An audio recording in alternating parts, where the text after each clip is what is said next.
Rehana Islamic وظائف channel میں السلام علیکم۔ حاجت پوری ہونے کا وظیفہ۔ اگر آپ کی کوئی جائز حاجت پوری نہیں ہو رہی تو درج ذیل وظیفہ پڑھیے۔ وظیفے کا طریقہ کار یہ ہے: نمبر 1، باوضو ہو کر کسی بھی وقت تنہائی میں بیٹھ جائیے۔ نمبر 2، سب سے پہلے 3 بار درود شریف پڑھیے، درود ابراہیمی۔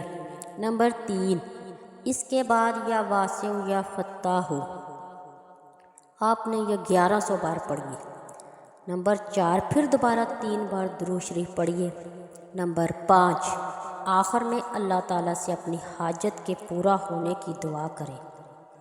اہم ہدایات: اس وظیفے کو 7 یا 11 دن مسلسل کریں۔ یقین کامل اور خلوص دل کے ساتھ پڑھیے۔ نماز کی پابندی کریے اور حلال رزق کا اہتمام کریں۔ اللہ تعالیٰ آپ کی حاجت کو جلد پورا فرمائیں گے۔ آمین ثم آمین۔